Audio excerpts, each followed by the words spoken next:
అదొక కాన్ఫరెన్స్. విదేశాల నుంచి వచ్చిన వారు ముఖ్యమంత్రి కోసం వెయిట్ చేస్తున్నారు. ఇంతలో కాన్ఫరెన్స్ హాలు ముందు ఓ కారు వచ్చి ఆగింది. అందులో నుండి ఒక వ్యక్తి దిగి ఒక చేత్తో బ్యాగు, మరొక చేతిలో ఫైల్స్ మోసుకుంటూ మామూలుగా నడుచుకుంటూ లోపలికి వెళ్లిపోయాడు. అతను లోపలకు వెళ్లటాన్ని చూసిన చాలా మంది, కాన్ఫరెన్స్ కు వచ్చిన కొందరు ఫారినర్స్ అతన్ని చూసి ఎవరో చిన్న అధికారేమో అనుకున్నారు. ఇక ఆ తర్వాత అక్కడ సెక్యూరిటీ వాళ్ళు వస్తుంటే ఆ ఫారినర్స్ వాళ్ళను ఆపి సీఎం రావటానికి ఇంకెంత టైం పడుతుంది అని అడిగారు. దాంతో ఆ సెక్యూరిటీ వాళ్ళు, అదిగో ఆ ఫైల్స్ మోసుకొని వెళ్తున్న వ్యక్తే మా ముఖ్యమంత్రి అని చెప్పారు. అంతే, ఆ ఫారినర్స్ అంతా షాక్. ఒక సీఎం ఇంత సామాన్యంగా ఉండటమేంటని వాళ్ళని వాళ్లే నమ్మలేకపోయారు. ఈలోపు అతి మామూలుగా లోపలికి వెళ్తున్న ఆ సీఎంని గుర్తుపట్టని అక్కడి గేట్ భద్రతా సిబ్బంది అతన్ని ఆపి, ఎవరు మీరు? ఎవరు పడితే వారికి అనుమతి లేదు, తిరిగి వెళ్లిపోండి అని గెంటయ్యబోయారు. అదంతా చూసి పరిగెత్తుకు వచ్చిన ఆయన సెక్యూరిటీ, ఏయ్, ఆయనెవరో తెలుసా? ఈ రాష్ట్రానికే సీఎం, ఆయన్నే గెంటేస్తారా అని చెప్పడంతో వాళ్లు కూడా షాక్. దాంతో, క్షమించండి సార్, మేం చేసిన తప్పుకు మీ ఫైల్స్ మేము తీసుకొస్తాం, ఇవ్వండి అంటూ తీసుకోబోయారు. దానికి ఆ సీఎం, ఏం పర్లేదు, ఇది నాకేం బరువు కాదు, ఇది నా బాధ్యత, మీ పని మీరు చేశారు, అందులో మీ తప్పేం లేదు అంటూ లోపలికి వెళ్లాడు ఆ సీఎం. ఆ సీఎం ఆయనెవరో కాదు, గోవా మాజీ ముఖ్యమంత్రి, మాజీ రక్షణ శాఖ మంత్రి మనోహర్ పారికర్. 5 సార్లు సీఎం, కేంద్ర రక్షణ శాఖ మంత్రిగా పదవి అయినా సింపుల్ డబుల్ బెడ్రూమ్ ఇల్లే తన ఆస్తి. పెద్దగా సెక్యూరిటీ లేకుండా హవాయి చెప్పులతోనే నడక. ఎలాంటి మంది మార్బలం లేకుండా ఎక్కడికైనా వెళ్లి వచ్చేస్తారు. ఎవరైనా కనిపిస్తే ఆగి మరీ యోగక్షేమాలు తెలుసుకుంటారు. క్యాన్సర్ బారిన పడి మాట్లాడే ఓపిక లేకపోయినా చేతికి సెలైన్ బాటిల్ పెట్టుకొని వచ్చి మరీ ఓ బిల్లు విషయంపై మాట్లాడిన గ్రేట్ పర్సన్. కానీ పొలిటీషియన్ అంటే వారో పొల్యూషన్ అన్నట్టు పరిస్థితులు తయారైన ఈ రోజుల్లో స్వచ్ఛమైన రాజకీయానికి కేర్ ఆఫ్ అడ్రస్ ఆయన. ఏకంగా ప్రతిపక్ష నేతలు సైతం ఆయన చేసిన మేలుని, ఆయన చేసిన పనులను మెచ్చుకుంటారంటే అర్థం చేసుకోవచ్చు ఆ మనసున్న మహారాజు గొప్పతనం. అది గోవా పనాజీ ప్రాంతం. ఒక 50 సంవత్సరాల వయసు వ్యక్తి ట్రాఫిక్ సిగ్నల్ దగ్గర హెల్మెట్ పెట్టుకుని స్కూటర్ పై గ్రీన్ సిగ్నల్ కోసం వెయిట్ చేస్తున్నాడు. ఇంతలో వెనక నుంచి 25 సంవత్సరాల యువకుడు ఓ లగ్జరీ కారులో వచ్చాడు. గ్రీన్ సిగ్నల్ ఇవ్వకపోయినా పదే పదే హారన్ కొడుతూ ఆ వ్యక్తిని పక్కకు తప్పుకో అని సైగలు కూడా చేస్తున్నాడు. స్కూటర్ పైనున్న ఆ వ్యక్తి మాత్రం అదేం పట్టించుకోవట్లేదు. ఇక చిర్రెత్తుకొచ్చి వెంటనే కారులో నుంచి కిందకు దిగి నేరుగా ఆ స్కూటర్ పైన ఉన్న వ్యక్తి దగ్గరకు వెళ్లాడా యువకుడు. ఏయ్, నేనెవరినో తెలుసా నీకు?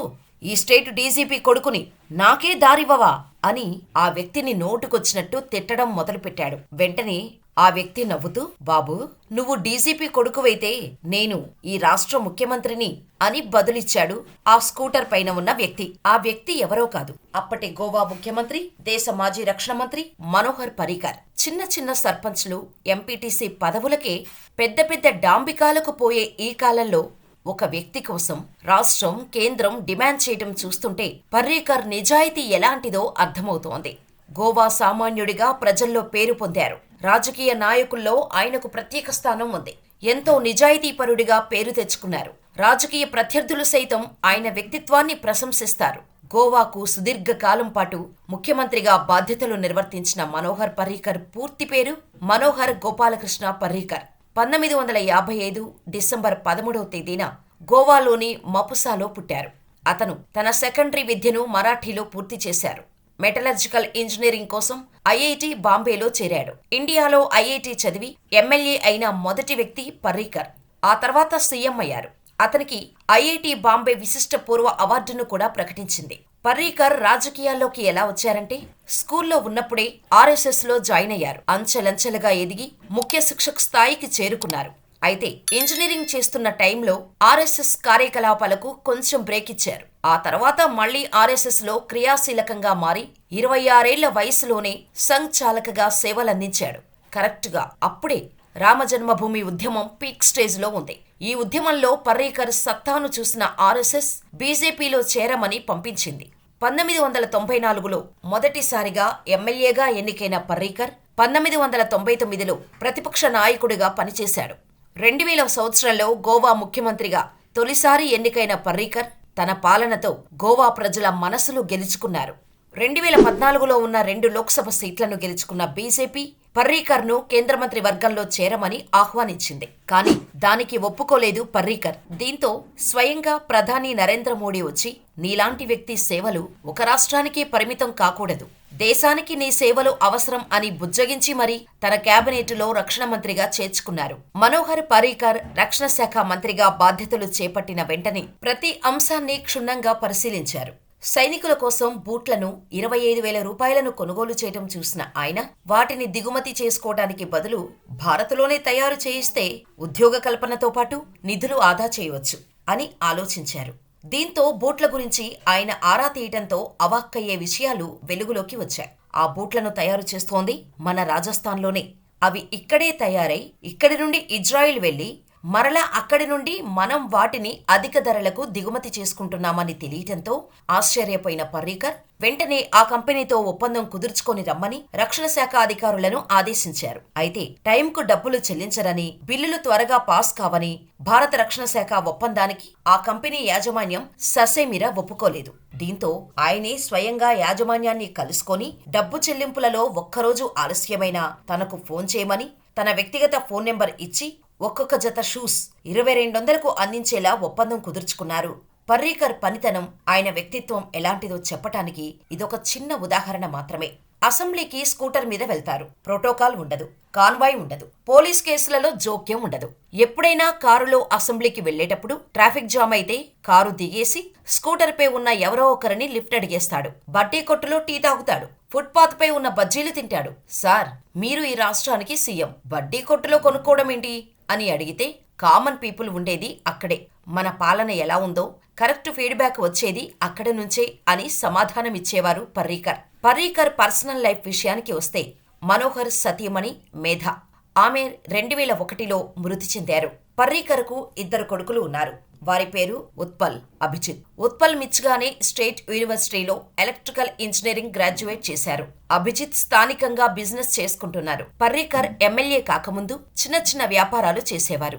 పర్రీకర్ 1994లో తొలిసారి గోవా అసెంబ్లీకి ఎన్నికయ్యారు. 1999లో గోవా శాసనసభలో ప్రతిపక్ష నేతగా ఉన్నారు. 2000 అక్టోబర్ 24వ తేదీన తొలిసారి గోవా సీఎం అయ్యారు. 2002 జూన్ 5న మరోసారి సీఎంగా అయ్యారు. 2005లో జనవరిలో 4 బీజేపీ ఎమ్మెల్యేలు రాజీనామా చేయటంతో పర్రీకర్ ప్రభుత్వం మైనారిటీలో పడింది. కానీ ఆయన నెట్టుకొచ్చారు.